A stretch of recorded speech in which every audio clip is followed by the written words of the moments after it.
Okay, that's first class. I can't wait for this discussion because it's going to be so fascinating. So this is about being asexual. Around 1% of the population describe themselves in this way. And it basically means that you have little or no interest in having sex with anyone. It's also known as ace. People who are asexual might experience romantic feelings towards another person without being sexually attracted. Some would choose not to have sex at all. Other asexual people have sexual relationships because they might be in a relationship with somebody else who would like to have a sexual relationship. So maybe you are asexual. We have never, in 20 odd years, we've never talked about this subject, and it doesn't get talked about. So we brought in our relationships expert, Barbara Want, no less. Hello. Hello. And you and I are not asexual, are we? We should just check this. Well, this is a great thing to dive into. It's such a broad description. I've been talking to our next guest before we came in, I have to confess.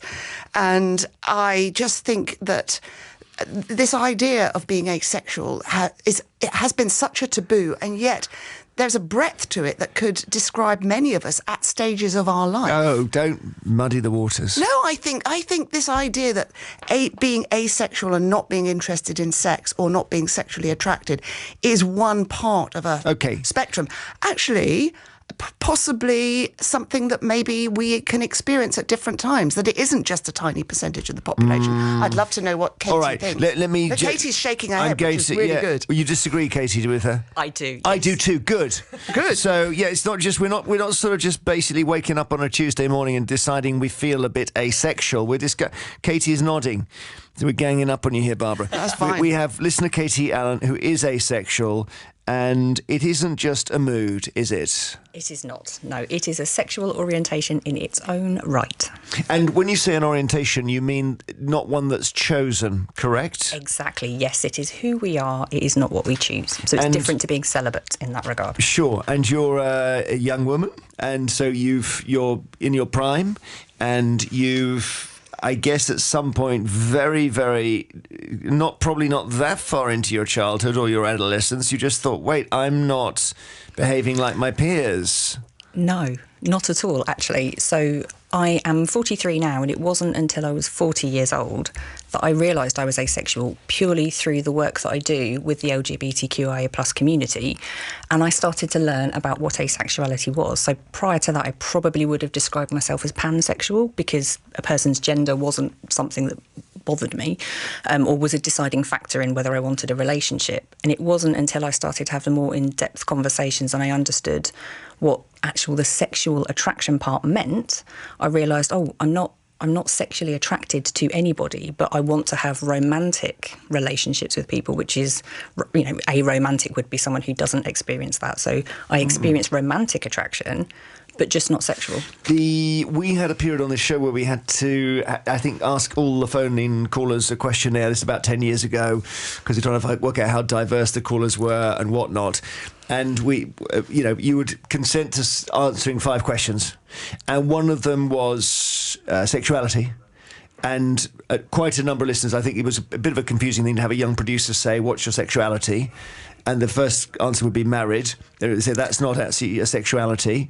And so we then go down a list, and we don't want to weight it one way or the other. So we go heterosexual, homosexual. And then we came to asexual. And quite a lot of then listeners would say, what does that mean? And the producer would say, well, that means you're not really having any sex. And they would all plump for that. So we turned out to have a massive, because the stats. Why did you need to know it? Well, I don't know, some BBC thing, but the stats then were completely wrong because it said about 20% of the listeners were asexual, and that what they meant was they'd been married for a long time. Yep. So we're not just talking about that thing where the light fades here. No, it is definitely not that. So to your point, Barbara, when we think about sexual attraction, you're not just a little bit gay or a little bit lesbian. Like you have that experience. You are attracted to the people you are attracted to. And that is with you. That is who you are. So, yes, your levels of attraction towards other people or not may vary or may kind of wane or increase, but you are still experiencing sexual attraction. So for me, I don't experience that. And you've never felt that? You've never No. met somebody you felt a sexual attraction to? I mean, I don't know what it feels like. Okay, so, yeah. so that's my challenge, and I can, and that I think is why it took me so long to arrive there, because when we were speaking earlier, Barbara, we were saying, like, what's your frame of reference? Mine is only the things that I've ever experienced. So I just thought, well, this is normal, right? This is me. Until I started speaking to other people, and I had a fantastic conversation with my best friend Becky, and we sat over a coffee and we got into the weeds of what all this meant. Wow. And I was like, wow, that is not me. So you have had relationships, Yes. and you have had sex. Yes. Sorry, I'm only your microphone is broken. Let me let me just. Shall I? No, it's going on and off. Hang on, you keep talking. I'm going to fix it. So you have had sex. That's what really Yes. intrigues me. So how is it possible to have sex if you have no sexual attraction? Do we want to talk? No, am I back? There we go. Yeah, you are. I was going to say we can talk about societal expectations on young girls to Have sex because that's what's expected. Absolutely, yeah. You get to a certain point, you've got a boyfriend, and there becomes this life of yours where there's the time when I didn't have sex, and then there's the time that I did have sex, and once you've done it once, the expectation is you will keep doing it. And like I say, everyone else is doing it, so I just thought... I've got so many And questions. I've got so many have I. questions. Well, hang on. Did you enjoy it? From a pleasure perspective, it was not unpleasant. So certainly now, I have sex now. I'm an asexual person. I don't experience that level of attraction. But do you have sex to cater for the needs of your partner? No, I do it because I enjoy the pleasure. So my body has nerves. I experience the feeling. So, and this is what was interesting listening to your trails coming up to this. It's not just functional. It's not to please someone else. Like objectively to me, and this is not the same experience. Oh gosh, I'm now confused because I thought that was a thing where the sexual act gave no pleasure and therefore there was no sexual attraction. No. So for some asexual people, that will be the case. They will take no pleasure from it. They won't want to do it. It will be a complete no-go. And that's okay. But for me, I appreciate being touched in certain ways. I can be physically turned on, and that is something that I consent to, and I enjoy it with my partner, who I'm in a very loving relationship with, and that's okay. But if I'm not kind of engaging with someone in that way, I'm also not thinking about it. It doesn't cross my mind. I don't wake up thinking, oh, should we get a bit fruity? It doesn't work that way. Okay. So being with him doesn't turn you on, essentially, in a sexual way. Well, I don't think we want to blame him. Yeah, being with anyone doesn't. I just don't have that. And again, I can't explain that feeling because I don't know what it feels like to you. So you feel free to share how it feels. Sorry for us pounding you with questions. Yeah, why are you not just single with loads of close friends? Because I want to have a romantic relationship, and I deserve to have a romantic relationship, and I like the intimacy, and this is when we had the conversation originally on the radio a few weeks ago about the spark. I like the intimacy that is created through that bond that you can develop with a person. Okay, let's play some music called Love Me Not by Ravin Lene. What about that, Barbara? It's a great name. It's a great name. We're with Katie. We're talking about being asexual. We've never talked about being ace before, so this is fascinating. Do get in touch.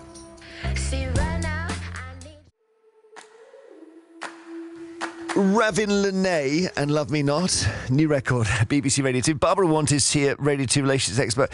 We've been allowed to ask you questions, Katie, so I don't want people to think we're being impertinent, but they're quite personal questions about being asexual.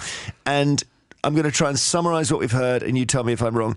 You don't feel sexual attraction, interest. You can feel sexual pleasure if you're in bed with someone. You like having a relationship. You like the spark, the love, the companionship. You're just not turned on by it. Yeah. I just don't get horny. And there we are. We've said it. We've used the word. Liam in Nottingham. Hello. Hello, Liam. Hello, yes, I'm here. Do you mind me asking if you're asexual? Yes, I'm asexual. Go on then. Well, it's like the previous person, sorry, the name's just bolted from my mind. Katie, sorry. You could get, as I said to your researcher earlier, you could get the certified most sexy person in the world, put them in front of me, and I would just go, that's another human. Okay, hang on a minute. I'm trying to imagine that. So we're on females here, are we? Are you, or you don't have any orientation? Do you not, Casey? Do you not have any orientation? Asexual but pan-romantic. So, like Katie, I am romantic. I will flirt and imagine or be in a relationship with someone. It may include sex, it might not. I do have a partner at the minute, and it is a sexual relationship. But again, like Katie was saying, it's not. I never sort of like rush in and be like, right, we need to go. Katie's nodding because you've met your soulmate here, Katie. So I identify in exactly the same way. I'm asexual and pan-romantic. So the gender of a person doesn't predetermine whether or not I might want to form a romantic relationship. And if may I ask a question? Yes, please do. Yeah, because I think what you might, was it Liam? Sorry? Yeah. What you might describe there, Liam. Would you describe yourself as demisexual? I don't know. I just go for ace. I haven't got the mental energy to figure out what I fall into. So, because if we think about under the what we would call the allosexual bracket, which is all of the people who do experience sexual attraction for whichever gender that may be, the opposite to that then is asexual. And under our umbrella, there is also a wide range of different ways in which our asexuality will manifest. One of them being demisexual, which is for people who have to form a close emotional bond with another person before they would even think about, they could even entertain any form of sexual attraction, but it might develop under those circumstances. How's that, Liam? Yeah, that's it. We nailed it. Thank you. Kathy in Manchester, hello. Hello, Jeremy. Now, your son thinks he might be asexual. Yeah, he's thought that for quite a while, and he sort of came to terms with it, and it didn't bother him. But he's 23 now, and he's quite down about it. What? Now, hang on. How would you be down? Because if it's how you are, I guess it's. Could you get down about your sexuality, Katie? I mean, I don't get down about it now. I have a name for it, and I can express myself in that regard. So, no. Is it? Are we describing a low sex drive here, Kathy? No, he doesn't know if he's honest, and.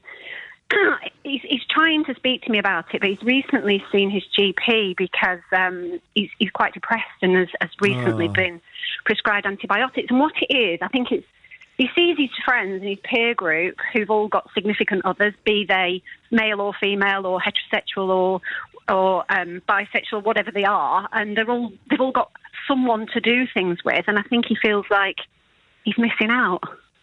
Well, when you hang out with your peer group as a teenage boy, the kind of level of rutting, Barbara, can you back me up here? You've got sons. I have got sons. It's just ungovernable. There's a lot of testosterone around with a lot of teenage boys and a lot of desire to have a girlfriend because your peer group matters hugely. And I do want to bring Katie in here because she was talking to me earlier about or in fact, I think it was just now, she was saying that as a younger person, she would have sex or find a partner because it's kind of what people did, but it didn't feel quite right. Is that right? And I'm wondering if you can give this young man or his mum some advice. Yes, I can't even say that it didn't feel quite right because I didn't have any frame of reference of anything else. It's just what everyone was doing, so I was doing it too. And it's only now I have a greater understanding of myself and language and I can express myself differently that I can do that. But I guess in question to this caller's son, I mean, I don't ever want to invalidate anybody's experience. If they believe that they may be on the asexual spectrum, then I think we need to be fully supportive of that, and also acknowledge they could also be experiencing, maybe they are asexual in that they're not having the same physical kind of sexual drive urges maybe as their peers, but maybe they are not aromantic, so they could be in the same camp as me and Liam where they do desire romantic connection, and that could be something that's causing a struggle for them. Yeah, so Kathy, let me just think, your son if he has a very low sex drive, as it used to be called, I don't know whether that's asexual. Did his father have the same? Yes. And that's something I explained to the researcher. His father had an incredibly low sex drive, which is why he sought the advice of his GP in case it is a medical condition. But this might be what I was thinking. Why have we only discovered people who are asexual in the last 10 years? And the answer is, in the 1970s, they were described as people who had a low sex drive, Barbara. Well, I think there are characters, possibly in fiction, who would possibly be described as asexual. Sherlock Holmes, for example. Yes. Spock in Star Trek. So there are these characters around who all have perhaps well, William Shatner wasn't that they're sexual. a bit other. They're not quite part of the group. And is that right, Katie? Yeah, this is it. We were talking that way. There's a stereotypical trope that seems to be brought in that would, I mean, even currently, there are some fantastic shows out there. We were talking about Heartstopper, which is really fantastic for LGBTQIA plus representation, and I love the ace character they have in that. However, they are all still very kind of introvert, very bookish, very apart from the crowd. Yeah. And I mean, I'm pretty sure you can tell, having met me for 10 minutes, I'm not that way. I'm pretty extrovert and out there. So we are still stereotyped and characterised in a certain way, and that's just not the case. And if I may add, asexual people will have always existed, but we have never had levels of conversation like this in the past for us to explore sexuality. It's only ever focused on where does that attraction go to. And if we think about when I was at school, Section 28 was in existence, so no one spoke about this anyway. So there wasn't any education to explore. Well, Kathy, all the best with you and your son. I hope he gets through it. And thank you. Well, I say I hope he gets through it. I mean, it's not something you need to get through, Katie. Dan in Essex says, I'm male. I class myself as asexual. I've tried relationships with both women and men, but the idea of having sex makes me feel physically sick. So I stopped dating, and it's got more difficult as I've got older. That has really affected my life, and the cost of living is a nightmare as a single person. I did wonder whether some people may have experienced sexual trauma as a child, and that might make you averse to, not you, Katie, but just generally, Barbara. Yes, I think it's very honest to say the thought of having sex repulses me. I cannot imagine that is hugely rare. It may be to do with sexual trauma. There are all sorts of factors, but I think that's an incredibly honest thing to say. Can I just ask Katie at this point that you said you only realised your orientation or able to understand it very recently. Did you seek some sort of outside, maybe medical explanation, support, GP or something like that? So not for this. I did not go to my GP for help, because actually I found the support from within the LGBTQIA plus community and talking to other people's experiences. Because again, what opportunities do we ever have to talk about how does sexual attraction feel? Like we just don't talk about it. It's a bit taboo. So this is why today's conversation is fab. Well, yeah, for sure. For some of our listeners, it's really helping. Megan in Yorkshire says, I'm surprised to hear Katie's in a relationship. I'm asexual. I have no desire for any kind of sexual relationship. I don't fancy anyone. I've got close friends I cherish, but I've never desired anything more. And I've often felt there was something wrong with me. Wendy in Worcestershire says, my 34-year-old daughter is asexual. She grew up thinking she was weird. She lost her virginity at 22 because she wanted to be like other young women and not thought of as a prude. She only had sex that one time, and she realised she was asexual and aromantic, age 29, and is much happier now. Then John says, I've been with an asexual man for 21 years. He will not acknowledge the difficulties it causes me. I've resigned myself to it because he's such good company. Max says, I'm a 42-year-old man. Like your guest, I've only recently discovered the feelings that I have about sex and intimacy fall under the asexuality umbrella. It is not spoken about enough.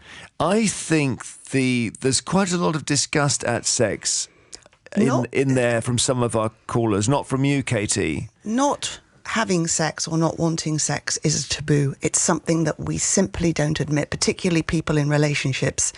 And that last caller that you read out there raised another question I have for you, Katie, which is, for your partner, is it challenging that he is with somebody who is asexual?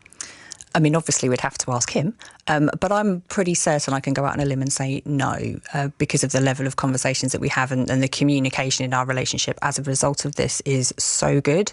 And I was very clear when we started our relationship, because I came into it knowing I was ace.